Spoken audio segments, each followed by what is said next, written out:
আসসালামু আলাইকুম। আজকের পড়ার বিষয়টা হচ্ছে কি ব্যাংক সমন্বয় বিবরণী। ঠিক আছে, হুম। পড়ার বিষয়টা হচ্ছে কি ব্যাংক সমন্বয় বিবরণী। ব্যাংক সমন্বয় বিবরণী মেইনলি ইন্টারমিডিয়েটের কোর্স বা এইচএসসি কোর্স, আর এটা অনার্সেও যুক্ত হয়েছে। তো আমি আজকে দেখাবো যে ব্যাংক সমন্বয় বিবরণী কেমন করা লাগে। তো ব্যাংক সমন্বয় বিবরণী অঙ্কটা বোঝার আগে আগে বুঝতে হবে যে ব্যাংক সমন্বয় বিবরণী এই বিষয়টা কি, বা এই অঙ্কটা কি, বা এর মূল বিষয়টা কি। তো বিষয় হচ্ছে যে আমাদের প্রতিষ্ঠানে নগদান বই সংরক্ষণ করা হয়। একই সাথে আবার আমাদের প্রতিষ্ঠান থেকে বা প্রতিষ্ঠানের একটা ব্যাংক অ্যাকাউন্ট থাকে। তো প্রতিষ্ঠানের যে নগদান বই, এইটার সাথে ব্যাংকের যে পাস বই থাকে, এটার একটা গরমিল হয়। সাপোজ আমি আমার নগদান বই দেখতেছি আমার ব্যাংকে টাকা জমা আছে 10 লাখ টাকা, হ্যাঁ, কিন্তু ব্যাংক ব্যালেন্স দেখাচ্ছে তার থেকে কম বা বেশি, তখন একটা গরমিল দেখা যায়। তো এই গরমিলটা হওয়ার কারণেই আমরা ব্যাংক সমন্বয় বিবরণীটা করি। তো ব্যাংক সমন্বয় বিবরণীতে আমি খুব শর্টলি বলবো, আরও বই অনেক আছে, যে ব্যাংক সমন্বয় বিবরণীতে যে করবো আমরা অঙ্কটা, সেই অঙ্কটা কেন করব, এই অ্যাডজাস্ট করার জন্যে এই নগদান বই এবং ব্যাংক বইয়ের যে অমিল থাকে, এখানে নগদান বই টাকা পরিমাণ কম বা বেশি থাকে, আবার ব্যাংক বইয়ে টাকা পরিমাণ মানে কম বা বেশি থাকে। এই দুটার কম বা বেশি থাকার কারণে যে একটা অসমন্বয় দেখা যায়, অমিল দেখা দেয়, সেই অমিলকে আমরা মিল করব। তার জন্য আমরা ব্যাংক সমন্বয় বিবরণী করব। তো ব্যাংক সমন্বয় বিবরণীর একটা মানে যে করা লাগে বা যে ভুলটা হয়, সেই ভুলের কতগুলো কারণ আছে। সাপোজ মনে করেন যে আপনি কোনো পাওনাদারকে চেক দিয়ে দিয়েছেন, ঠিক আছে। তো নগদান বই অনুসারে একটু বোঝেন আগে, নগদান বই অনুসারে যখন কোনো পাওনাদারকে বা কাউকে আপনি চেক দিয়ে ফেলেছেন, তখন আপনি ব্যাংক কলামে টাকাটা বিয়োগ করে দেখেন, একটু ডিপলি ভাবেন। তখন আপনি নগদান বই টাকাটা বিয়োগ করে দেন, ব্যাংক কলামে টাকাটা বিয়োগ করে দেন চেক লেখার কারণে। এখন আপনি আপনার টাকা যেহেতু ছিল, আপনার হিসাব ছিল যে আমার ব্যাংকে 1 লক্ষ টাকা ছিল, সেখান থেকে আপনি হয়তো বা 10,000 টাকা দিয়ে দিলেন। তার মানে কি আপনি নগদান বইয়ে কিছু টাকা কমায় ফেলছেন। কিন্তু সেই চেকটা কিন্তু ব্যাংকে কোনো কারণে উপস্থিত হয় নাই, বা ব্যাংকে জমা পড়ে নাই, বা ওই টাকাটা ব্যাংকের মাধ্যমে পরিশোধ হয় নাই। তখন কি ব্যাংক টাকাটা কমাবে? কমাবে না। এখানে দুটো বিষয় ইম্পর্টেন্ট আছে। আমরা যখন নগদান বই করব, হ্যাঁ, নগদান বইয়ের বাম পাশে আমরা সবসময় কী করি, আমরা আমাদের যত প্রকার প্রাপ্তি আছে বা আয়সমূহ আছে, প্রাপ্তি বা আয়সমূহ, তা আমরা বাম পাশে লিখি। আর নগদান বইয়ে যত প্রকার আমাদের দিতে হয় বা খরচ বা প্রধান সমূহ, সব আমরা ডান দিকে লিখি। তো আমরা যখন চেক দিলাম তখন আমরা বিয়োগ করলাম, তাই না? এখন ব্যাংকের কাজটা কি, এই যে আপনি কাউকে চেক দিলেন পাওনাদারকে, সেই চেকটা তো নিয়ে যাবে ব্যাংকে। তো ব্যাংকে যখন নিয়ে যাবে তো ব্যাংক হিসাবটা আমরা বুঝি, ব্যাংকের পাসবই কীভাবে কাজ করে। ব্যাংকের পাসবইটা কাজ করে একটু নগদান বই বিপরীত দিকে। আমরা যখন ব্যাংকে টাকা জমা রাখি তখন সেটা ক্রেডিট হয়, অর্থাৎ যোগ হয়। এটা মোবাইল ব্যাংকিংয়ে ভালো বোঝা যায়, যে আপনি টাকা রিফিল করবেন, দেখবেন ক্রেডিট করা হয়েছে। বা যাদের ব্যাংক অ্যাকাউন্টে এসএমএস সার্ভিস আছে, তাদের দেখবেন যে আপনি টাকা লোড করা মাত্র বা টাকা জমা দেওয়া মাত্র আপনার এসএমএস চলে আসবে যে আপনার টাকাটা ক্রেডিট করা হয়েছে। তার মানে কি, ব্যাংক পাসবই বিবরণী সংরক্ষণ করে ব্যাংক কর্মকর্তারা, হ্যাঁ, বা ব্যাংক কর্মচারী বা স্টাফরা। তো তারা যখন আপনার অ্যাকাউন্টে টাকা জমা পড়ে বা আপনি জমা দেন, তখন তারা তাদের বইয়ে ক্রেডিট করে, টাকাটা ক্রেডিট করে। অর্থাৎ ব্যাংকের নিয়মটা হচ্ছে, ব্যাংক তাদের সকল প্রকার প্রাপ্তি আপনার অ্যাকাউন্টে সকল প্রকার প্রাপ্তি তারা ক্রেডিট দিকে যোগ করবে, এবং আপনি যখন কোনো কারণে খরচ করবেন তখন তারা ডেবিট দিকে বিয়োগ করবে। এই সেই বিয়োগের ধাপ। আপনি যখন কোথাও থেকে ব্যাংকের বুথ থেকে বা যেখান থেকে হোক টাকা উঠাবেন, দেখবেন যদি mobile service SMS service add থাকে, দেখবেন যে আপনার টাকাটা ডেবিট করা হয়েছে। তার মানে ব্যাংক কমায় দেয়। তাহলে আমরা কি দেখতে পাচ্ছি, নগদান বই এবং ব্যাংক বইটা একটু বিপরীত কাজ করে। এখানে যেটা ডেবিট, ওখানে সেটা ক্রেডিট, মানে একটু বিপরীত, হ্যাঁ। তো বিষয়টা বুঝতে হবে। তো ব্যাংক সমন্বয়ের বিবরণীতে যাওয়া হয়, আপনি কাউকে টাকা দিয়েছেন, মূল পয়েন্টে আসলাম।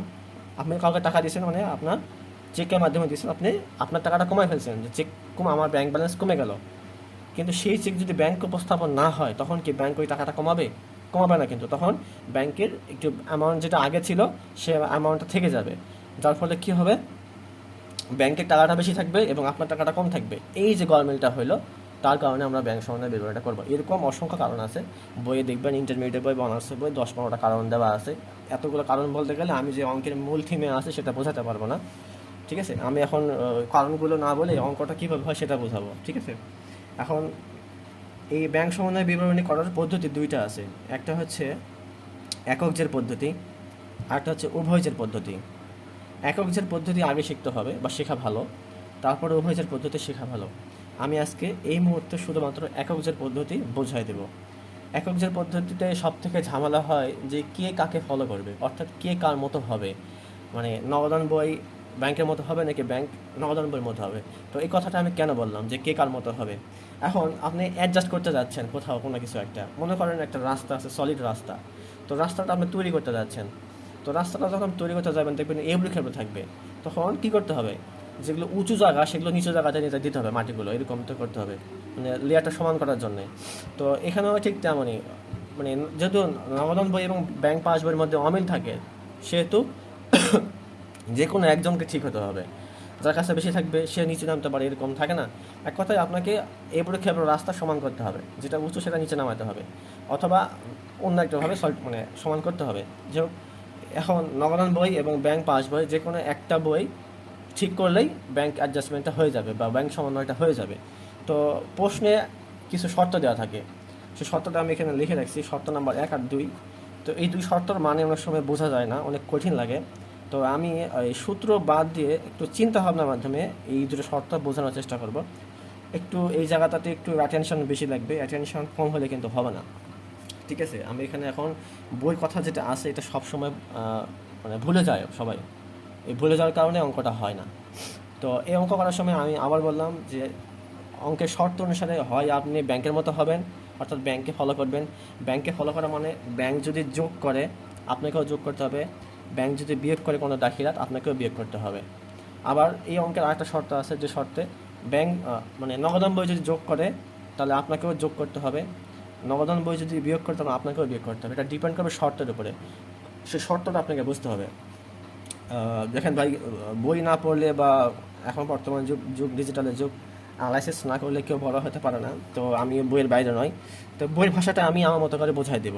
বইয়ে বলা আছে দেখবেন, নগদান বই মোতাবেক ব্যাংক জমার উদ্বৃত্ত। ঠিক আছে, আমি বইটাকে পড়ে নিই, তারপরে আমি আমার মতো করে বোঝাই দেব। ব্যাংক বা পাস বই মোতাবেক ব্যাংক জমার অতিরিক্ত। এখন এই দুটা ল্যাঙ্গুয়েজ আপনাকে বোঝেন। উদ্বৃত্ত বলতে আপনি কী বোঝেন, যে আপনার কাছে বছরের বা মাসের শুরুতে 1 বস্তা চাল ছিল, মাস শেষে দেখবেন যে আপনার কাছে কিছু পরিমাণ চাল রয়ে গেছে, যা আপনি খাই দিয়ে মনে করে শেষ করতে পারেন নাই, সেটা হচ্ছে কি উদ্বৃত্ত, বা যেটা বাংলাকে বলা হয় সারপ্লাস। ঠিক আছে, আর অতিরিক্ত বলতে বোঝাচ্ছে যে মানে এই অ্যাকাউন্টিংয়ের টার্মে, মানে ব্যাংক জমা অতিরিক্ত, এটা একটু অ্যাকাউন্টিংয়ের টার্মে চলে আসবো আমি, তাছাড়া একটু কষ্ট হবে বোঝানো। ব্যাংক জমা অতিরিক্ত বলতে আমরা সেটাই বুঝি, যারা কমার্স স্টুডেন্ট তারা বেশি ভালো বুঝবে, যে ব্যাংকে আমি টাকা রাখছিলাম 1 লক্ষ টাকা, ব্যাংকের সঙ্গে আমার সুসম্পর্ক হয়, ব্যাংক ফিল করছে যে না আমি 1 লক্ষ টাকা রাখছি, ঠিক আছে, আমি 1.5 লক্ষ টাকা পর্যন্ত ব্যাংক আমাকে টাকা উত্তোলন করার সক্ষমতা দিবে। অর্থাৎ আমার ব্যাংকের টাকা জমা ছিল 1 লক্ষ টাকা, আমি 1 লক্ষ টাকায় তুলতে পারবো, কিন্তু ব্যাংকের সঙ্গে আমার সুসম্পর্ক থাকায় ব্যাংক আমাকে আরও বাড়তি 50,000 টাকা তোলার একটা সুযোগ দিবে। এটা হচ্ছে কি ব্যাংক জমা অতিরিক্ত। তো এই বিষয়টা আমি এখন পুরোপুরি অঙ্কে নিয়ে যাব। এখানে বলা হয়েছে নগদান বই মোতাবেক ব্যাংক জমার উদ্বৃত্ত, আবার ব্যাংক বা পাস বই মোতাবেক ব্যাংক জমা অতিরিক্ত। এই কথাটা যখন থাকবে কোনো অঙ্কে, তখন আমরা সরাসরি করবোটা কি, আমরা ব্যাংকে ফলো করব, টু ফলো ব্যাংক। তো ব্যাংক যা করবে আমি তাই করবো। ব্যাংক যদি কোনো কারণে কোনো দাখিলা বৃদ্ধি করে, তাহলে আমি ব্যাংক সমন্বয় করার সময় আমিও বৃদ্ধি করব। ব্যাংক যদি কোনো সময় কোনো কারণে কোনো এন্ট্রির দাখিলা বিয়োগ করে, তাহলে আমিও বিয়োগ করব। ব্যাংক সমন্বয় অঙ্কটা সূত্রের থেকেও বেশি ডিপেন্ড করে ল্যাঙ্গুয়েজের উপরে, ভাষার উপরে, এটার ভাষার একটা অঙ্ক। তো ঠিক আছে, এটা হলো বিষয়। এখন এই দুটো ল্যাঙ্গুয়েজ আপনি কি মুখস্থ করে রাখবেন? এটা কি সম্ভব? 2 মাস পর তো সব ভুলে যাবেন।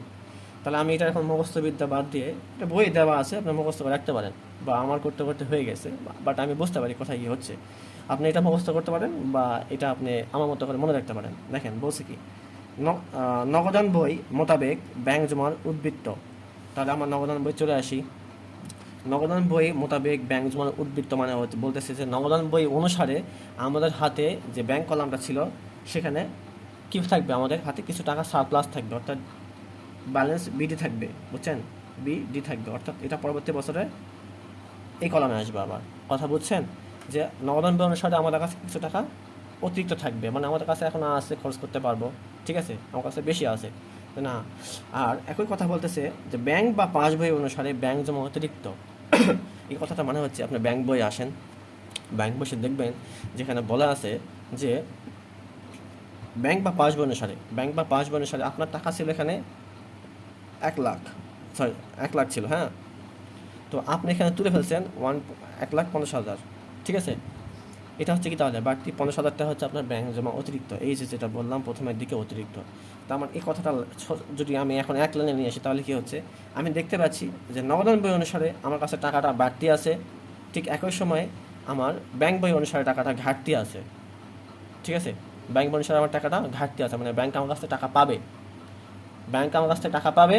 আর এমন সময় এই একই কন্ডিশনে কি হচ্ছে, আমার কাছে টাকা বেশি আছে নগদান বই অনুসারে। তাহলে কি বুঝবো আমরা, নগদান বই অনুসারে আমাদের কাছে টাকা বেশি আছে, অর্থাৎ আমার কাছে আছে, কিন্তু ব্যাংক অনুসারে দেখা যাচ্ছে যে ব্যাংকের টাকাটা কম হয়ে গেছে, তুলে ফেলছি বেশি না, তার মানে কি ব্যাংক আমার কাছ থেকে পাবে। তো এরকম থাকলে আমরা কি করব, আমরা ব্যাংকে ফলো করব, ব্যাংক যা করবে আমিও তাই করবো। এই এই দুই লাইনের একটা উত্তর হচ্ছে কি, নগদান বই অনুসারে আমাদের কাছে টাকাটা কিছু টাকা বাড়তি থাকবে বা সারপ্লাস থাকবে, এবং ব্যাংক বই অনুসারে ব্যাংকের টাকাটা ঘাটতি পড়ে দেবে, অর্থাৎ ব্যাংকে যে টাকাটা রাখছিলাম সেই টাকা থাকবে না, তার থেকে আমাদের টাকাও আরও বেশি ব্যাংক মানে আমরা উত্তোলন করে ফেলছি, অর্থাৎ ব্যাংকে এখন দিতে হবে। একবারে গ্রামীণ ল্যাঙ্গুয়েজ আসলে এরকম, ব্যাংকে আমাদের টাকাটা দিতে হবে। তো আমার কাছে বেশি আছে, নগদান বই সংরক্ষণ করে কি আমি হচ্ছে নগদান বইয়ের একজন সংরক্ষণকারী, বা যেহেতু আমি ব্যাংকের না, আমি হচ্ছে নগদান বই সংরক্ষণকারী, তাহলে আমি হচ্ছে প্রতিষ্ঠানের আমানতকারী, আর এটা হচ্ছে ব্যাংক আমার অ্যাকাউন্ট সংরক্ষণকারী। তাহলে এই লাইনটার মানে কি হচ্ছে, নগদান বই অনুসারে টাকাটা আমার কাছে বেশি আছে, আর একই সময় ব্যাংকের কাছে ঘাটতি পড়ে গেছে, তাহলে আমরা ব্যাংকে ফলো করব।